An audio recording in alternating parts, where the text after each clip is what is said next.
सर्वेभ्यो नमो नमः। अतिशय संस्कृतम क्लासेज में आप सभी का स्वागत है। हम लोगों ने कादम्बरी मंगलाचरण पढ़ लिया है, वाचन भी कर लिया है। तो नियमतः हम पहले पढ़ाते हैं, फिर उस पर प्रश्नोत्तरी बनाते हैं। तो इसके तहत हमने कादम्बरी मंगलाचरण के ऊपर भी प्रश्नोत्तरी बना ली है। तो आज हम लोग प्रारंभ करेंगे कादम्बरी कथा मंगलाचरण की प्रश्नोत्तरी। तो अगर आपने वीडियो ना देखा हो मंगलाचरण वाला तो प्लीज़ उसे देखें, उसके बाद प्रश्नोत्तरी हल करें तो आप प्रश्नों के उत्तर बड़ी ही आसानी से दे पाएंगे। और इसके बाद हम सुकनासोपदेश भी पढ़ाएंगे इसी क्रम में, और उसकी भी प्रश्नोत्तरी कराएंगे। तो चलिए प्रारंभ किया जाए। पहला प्रश्न है, कादम्बरी कथायाः आरंभे कति श्लोकाः सन्ति? का 20, खा 21, गा 19, घा 18। कादम्बरी कथा के आरंभ में कितने श्लोक हैं ये बताना है। क्योंकि टॉपिक में तो आपके टीजीटी के सिलेबस में तो सुकनासोपदेश है, लेकिन हमेशा मंगलाचरण से प्रश्न पूछे जाते हैं। और कादम्बरी एकदम समझ लीजिए कि यूनिक है, क्वाइन है, तो वहाँ से तो प्रश्न हर परीक्षा में पूछे जाते हैं। इसलिए मंगलाचरण और कादम्बरी के विषय में चप्पा चप्पा आना चाहिए ताकि कोई भी प्रश्न गलत ना होने पाए। तो कादम्बरी कथा के आरंभ में कितने श्लोक हैं? 20 श्लोक है, यानी का उत्तर सही है। कादम्बरी कथा के आरंभ में 20 श्लोकों की प्रस्तावना है। फिर है प्रश्न नंबर 2, कस्य गृहे अभ्यस्त समस्त वाङ्मयैः ऐसे होगा। पंजरवर्तिभिः ससारिकैः सुकैः निवसन्ति। किसके घर में समस्त विद्याओं में पारंगत, पिंजरे में स्थापित सारिकाओं के साथ सुक सारिका निवास करते हैं? ये है प्रश्न। तो अगर आप मंगलाचरण ना पढ़े हों, भाग 1, भाग 2, भाग 3 तो हमने बना रखा है, उसे पहले पढ़ें, उसके बाद वीडियो ये प्रश्नोत्तरी हल करें तो बहुत अच्छे से कर पाएंगे। का अर्थपति, खा कुबेर, गा पाशुपत, घा चित्रभानु। तो किसके घर में निवास करते हैं? तो 2 नंबर में सही होगा खा उत्तर, यानी कि कुबेर के घर में ऐसे सुख सारिका हैं जो समस्त वाङ्मय में प्रवीण हैं, सभी विद्याएं उनको आती हैं। प्रश्न नंबर 3 है, प्रजानाम जन्मनि रजोजुषे कः रूपः? प्रजा की उत्पत्ति में रजोगुण रूप वाले कौन हैं? पहला कादम्बरी मंगलाचरण का पहला श्लोक रजोजुषे जन्मनि। अब इससे प्रश्न हमने बनाया है ना, तो उसमें बताइए कि प्रजा नाम जन्मनि रजोजुषे कः रूपा, प्रजा के जन्म में रजोगुण संपन्न कौन है? का त्रिगुणात्मने, खा विष्णु, गा त्रयीमयाय, घा ब्रह्मा। तो इसमें कौन होगा? इसमें घा नंबर उत्तर होगा। प्रश्न नंबर 3 में घा उत्तर सही होगा, यानी कि ब्रह्मा। प्रजा की उत्पत्ति के समय रजोगुण रूप वाले ब्रह्मा जी। यही तो है श्लोक में ना, रजोजुषे जन्मनि सत्त्ववृत्तये स्थितौ प्रजानां प्रलये तमः स्पृशे अजाय सर्ग स्थितिनाश हेतवे त्रयीमयाय त्रिगुणात्मने नमः। इसी तरह है ना। फिर चौथा प्रश्न है, स्थितौ सत्त्ववृत्तये कः? प्रजा की स्थिति में अर्थात पालन करने में सत्त्ववृत्तये अर्थात सत्व गुण से संपन्न कौन हुए? का निराकार ब्रह्म, खा ब्रह्मा, गा विष्णु, घा शिवः। देखिए कहीं कहीं पर हम गलत भी लिख दिए हैं, मतलब हिंदी में लिख दिए हैं, तो आप लोग समझ लें ना, शिव विष्णु। तो सत्वगुण संपन्न कौन? विष्णु, क्योंकि प्रजा का पालन किसने किया? विष्णु ने किया। कब सत्व गुण संपन्न हुए तब ना, सत्व गुण से संपन्न विष्णु जी। प्रजा की उत्पत्ति का कारण ब्रह्मा है, पालन का कारण विष्णु हैं और नाश का कारण शिव जी हैं। तो ये बात जब माइंड मेकअप करके चलेंगे तो प्रथम श्लोक से संबंधित कोई भी अगर प्रश्न बनेगा तो आप कर ले जाएंगे। चलते हैं पेज नंबर 2 में। प्रलये तमः स्पृशे कः, 5 नंबर प्रश्न में प्रलये तमः स्पृशे कः, प्रजा के प्रलय में तमो गुण का स्पर्श किसने किया। प्रलये तमः स्पृशे आया है ना प्रथम श्लोक में, तो का ब्रह्मा, खा विष्णु, गा शिवः, घा त्रिगुणात्मक ब्रह्म। तो इसमें क्या उत्तर सही होगा। प्रलये तमः स्पृशे शिवः, यानी कि गा उत्तर सही होगा 5 में गा। और एक बात आप लोगों से और कहनी है कि इस समय हम प्रश्नोत्तरी कॉपी में लिखकर वो पेज अपलोड करके ही कर रहे हैं, हम टाइपिंग नहीं कर रहे हैं इस समय, क्योंकि आँखों में हमारी प्रॉब्लम है। अगर आप लोगों को ऐसे कोई दिक्कत ना हो हमारी राइटिंग से और स्पष्ट लग रहा हो, तो अभी जब तक हमें समस्या है हम ऐसे ही पेज में क्वेश्चन लिखकर आपकी प्रश्नोत्तरी कराया करें। तो जैसा हो आप लोग हमें बताएं, अवश्य कमेंट करके बताएं कि ऐसे ठीक लग रहा हो तो हम अभी ऐसे ही चलाएं। 6 नंबर प्रश्न है, सर्गस्य अजाय हेतु कः। सर्ग माने सृष्टि, प्रजा, तो प्रजा की उत्पत्ति का हेतु, हेतु कः कौन है। प्रजा की उत्पत्ति का हेतु कौन है, अभी हमने बताया ना। तो का ब्रह्मा, खा विष्णु, गा शिवः, घा त्रिगुणात्मक ब्रह्म।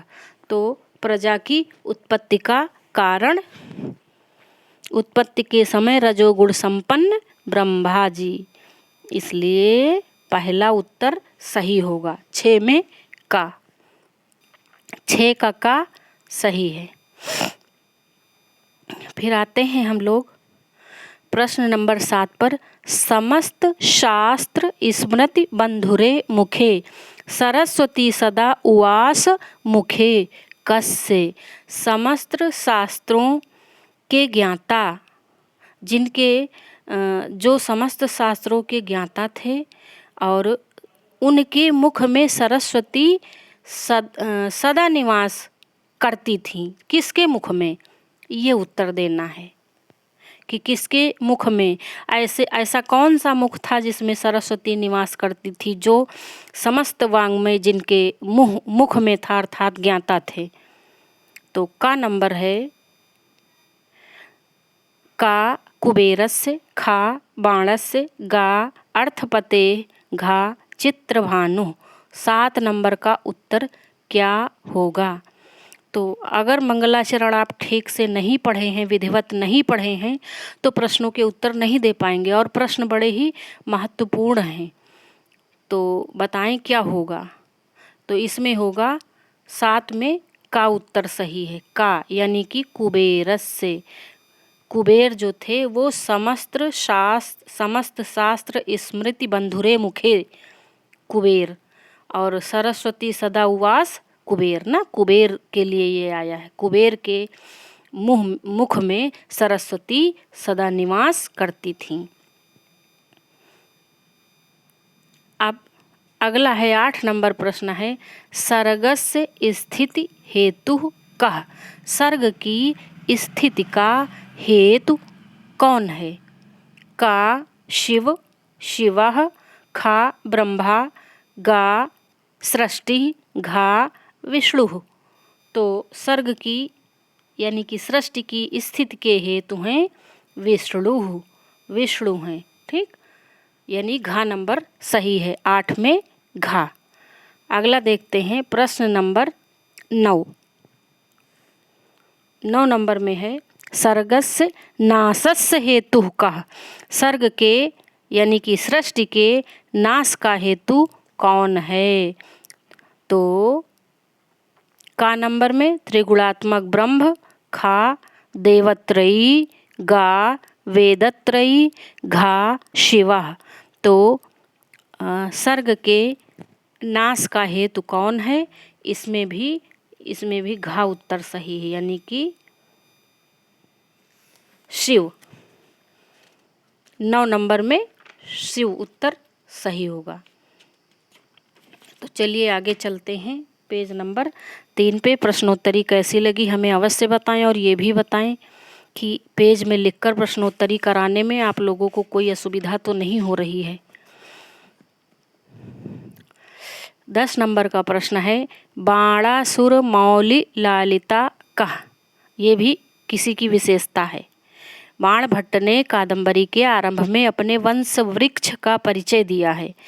तो ये इनके वंशजों की विशेषताएं हैं, उन्हीं से प्रश्न बनाए हैं। बाणासुर मौलि लालिता कह। तो का दशास, खा शिवः, गा भत्सु, घा त्रयंबक पाद पांसवः। तो बाणासुर मौलि लालिता कह, ये बताना। तो बाणासुर मौलि लालिता त्रयंबक पाद पांसवः। भगवान शिव के चरणों की रज अर्थात धूल। बाणासुर के मुकुट या सिर के द्वारा सेवित, ऐसा श्लोक नंबर 2 में है। और श्लोक नंबर 2 में बाण भट्ट ने शिव की आराधना की है, शिव की स्तुति की है। श्लोक है, जयंती बाणासुर मौलि लालिता दशास्य चूड़ामणि चक्र चुंबिनः सुरासुराधीश शिखांत सायिनी भवच्छिदस्त्रयंबक पाद पांसवः। ऐसे है। तो त्रयंबक पाद पांसवः, शिव की, त्रयंबक अर्थात शिव के चरणों की रज धूल, उसकी जय हो। अगला है श्लोक प्रश्न नंबर 11, त्रयंबक पदस्य अर्थः भवति। त्रयंबक पद का अर्थ है, हम लोग मंगलाचरण के संदर्भ में ही प्रश्न देख रहे हैं। तो त्रयंबक पदस्य अर्थः भवति शिवः, खा ब्रह्मा, गा विष्णु, घा ब्रह्मा विष्णु महेश। तो अभी हमने 10 नंबर प्रश्न में बता ही दिया कि त्रयंबक अर्थात शिव। तो प्रश्न नंबर 11 का उत्तर सही है। अभी तो ये सरल लग रहे हैं, क्योंकि हमने बता रखा है कि ये मंगलाचरण से प्रश्न है। लेकिन जब ये 125 प्रश्न में 1-2 प्रश्न आ जाते हैं तो असुविधा होने लगती है, दिमाग नहीं काम करता है कि ये कहाँ से प्रश्न रखा गया है। 12 नंबर प्रश्न है, जयत्तुपेन्द्रः सचकार दूरतो अस्मिन् पद्ये कस्य स्तुतिः। तो 12 नंबर प्रश्न में ये कहा जा रहा है कि इस श्लोक में, ये भी कादंबरी मंगलाचरण का श्लोक है, इस पद्य में किसकी स्तुति की गई है? का इंद्रस्य, खा शिवस्य, गा ब्रह्मा, घा विष्णु, किसकी स्तुति की गई है? तो इसमें स्तुति की गई है उपेंद्र अर्थात विष्णु। उपेंद्र अर्थात विष्णु, इंद्र के छोटे भाई अर्थात विष्णु। विष्णु की स्तुति किया है श्लोक नंबर 2 में। प्रश्न नंबर 13, दृशैव कोपारुणया रिपोरुरः स्वयं भयाद। श्लोके यस्मिन् रिपोरुरः कः। ये पूछा जा रहा है इस श्लोक में रिपोरुरः से संकेत किसका है? का हिरण्यकशिपु, खा शिशुपालः, गा रावणः, घा बाणासुरः। तो रिपोरुरः कौन है? ये हैं का नंबर हिरण्यकशिपु से संबंध है ना। हिरण्यकशिपु के ही तो हृदय को विदीर्ण करने की बात है नृसिंह अवतारी भगवान विष्णु के द्वारा। अगला है पेज नंबर 3 पे हम लोग चलते हैं। 14 प्रश्न 14 नंबर का। कादम्बरी मंगलाचरणे कस्मिन् श्लोके गुरुभत्सोः स्तुतिः। अगर वीडियो अच्छी लगे तो प्लीज़ लाइक शेयर और सब्सक्राइब करें। तो कादम्बरी मंगलाचरणे कस्मिन् श्लोके गुरुभत्सोः स्तुतिः का तृतीय श्लोके, खा चतुर्थ श्लोके, गा पंचम श्लोके, घा षष्ठ श्लोके। तो किस श्लोक में बाण भट्ट जी ने अपने गुरु भत्सु की आराधना की है, उनकी स्तुति की है? तो चतुर्थ श्लोके नमामि भत्सो चरणाम्बुजद्वयम्, ऐसा है नहीं। श्लोक नंबर 4 में है नमामि भत्सो चरणाम्बुजद्वयं सशेखरैर्मौखरिभिः कृतार्चनं समस्तसामन्तकिरीटवेदिका विटङ्कपीठोल्लुठितारुणाङ्गुलिः। ऐसे करके श्लोक दिया है, चौथा श्लोक है। तो अगला हम लोग चलते हैं और देखिए ये भी प्रश्न चौथे वाले श्लोक से है। और विटंक पीठोल्लुठिता रुणांगुलिः कस्य, यानी कि उंगलियां लाल हो गई हैं रगड़ से, किसकी? कुबेरस्य भत्सु मौखरिवंशस्य चित्रभानोः। अब बताइए किसकी? तो अभी हम जो श्लोक वाचन किए हैं उसके अनुसार भत्सु ना। तो इन भत्सु जो गुरु भत्सु हैं बाण भट्ट के, इनकी उंगलियां लाल क्यों हो गई, पैरों की उंगलियां? क्योंकि जो मौखरी वंश के राजा हैं और उनके अधीन सामंत हैं, वो सिर पर मुकुट लगाए हुए हैं और मुकुट सहित उनके चरणों को नमन करते हैं। तो उन मुकुटों में जो मड़ियाँ लगी हैं उसकी रगड़ से पैरों की उंगलियां लाल हो गई हैं। 16 नंबर प्रश्न है कादम्बरी कथायाम भत्सु संदर्भे कस्य वंशस्य उल्लेखः। कादम्बरी कथा में जो भत्सु हैं, गुरु भत्सु हैं बाण भट्ट के, उनके संदर्भ में किस वंश का उल्लेख है? का वात्स्यायन वंश का, खा मौखरिभिः यानी मौखरी वंश का, गा गुप्तार्चित यानी गुप्त वंश का, घा कुबेर वंश का। किसका वर्णन है, किस वंश का वर्णन है भत्सु के संदर्भ में? तो मौखरिभिः, यही तो आया है सशेखरै मौखरिभिः कृतार्चनम ना, नमामि भत्सो चरणाम्बुजद्वयम्। अभी हमने पूरा श्लोक पढ़ दिया है ना। तो अगर आप लोग 2 बार 4 बार हमारा वाचन वाला वीडियो भी सुन लेंगे तो एक भी प्रश्न आपका गलत नहीं होगा। 17 नंबर प्रश्न है मौखरी वंशस्य राजा कस्य सशेखरैः प्रणमन्ति। मौखरी वंश के राजा किसे सशेखरै यानी कि मुकुट के समेत किसे प्रणाम करते हैं, किसे किसके नतमस्तक होते हैं? का भत्सोः चरणाम्बुजद्वयम्, खा त्रयंबक पादपांसवः, गा त्रिगुणात्मक ब्रह्म, घा वत्स चरणाम्बुजद्वयम्। तो अगर श्लोक नंबर 4 आपने पढ़ा होगा तो ये तीनों चारों प्रश्नों का उत्तर आपको देने में कोई कठिनाई नहीं होगी। तो इसमें होगा का नंबर उत्तर आपका सही है, भत्सोः चरणाम्बुजद्वयम्। अब ये जो देखिए यहाँ से हमने श्लोक नंबर 4 से ही ये सारे बनाए हैं। ये देखिए 14, 15, 16, उसके बाद 17, यहाँ तक कुल 4 प्रश्न बनाए हैं हम एक श्लोक से। अब 18 नंबर प्रश्न है असज्जनात् कस्य भयं न जायते उक्तिः अस्ति। ये का बाण भट्टस्य, खा भर्तृहरि, गा कालिदासस्य, घा व्यासस्य। असज्जनात् कस्य भयं न जायते, असज्जन से, दुष्ट लोगों से किसे भय नहीं लगता, ये उक्ति किसकी है? तो ये उक्ति है बाण भट्ट की, मंगलाचरण में कहा है। और ये प्रश्न बहुत बार पूछा गया है। एक बार ये प्रश्न हमारा गलत हो गया था, तो उसके एवज में हमने कादम्बरी मंगलाचरण के 20 पद याद कर लिए अगली बार के लिए, जब हम कंपटीशन दे रहे थे। तो एकदम पढ़ के बिल्कुल डिसेक्शन करके पढ़ते हुए चले। 19 नंबर प्रश्न है, कस्य मुखे सुदुः सहम दुर्वचः विषम इव सदा सन्निहितम। किसके मुख में दुर्वचन, विष के समान दुर्वचन भरे हुए रहते हैं। किसके मुंह में दुर्वचन यानी कि खराब विचार विष के समान भरे रहते हैं। तो का सज्जनस्य, खा दुर्जनस्य, गा सामान्य जनस्य, घा सर्पस्य।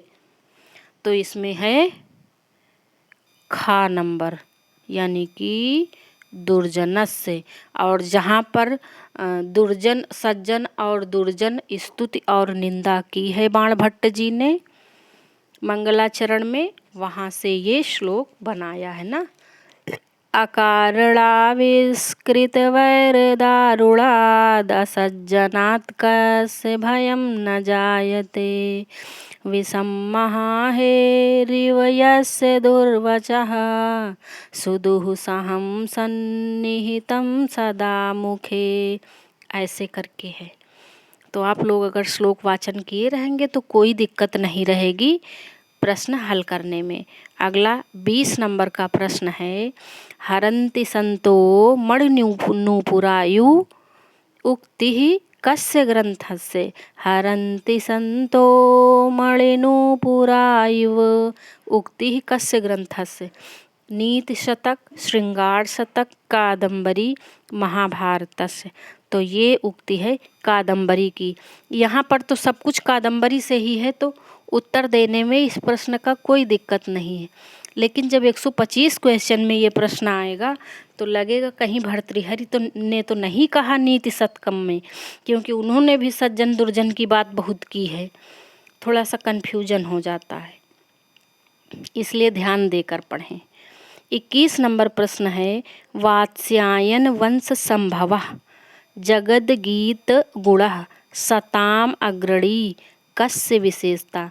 ये जो तीनों विशेषताएं हैं वात्स्यायन वंश में उत्पन्न, जगद गीत गुणः जिनके गुणों का गान संसार ने किया, सताम अग्रणी जो सज्जनों में अग्रणी हैं।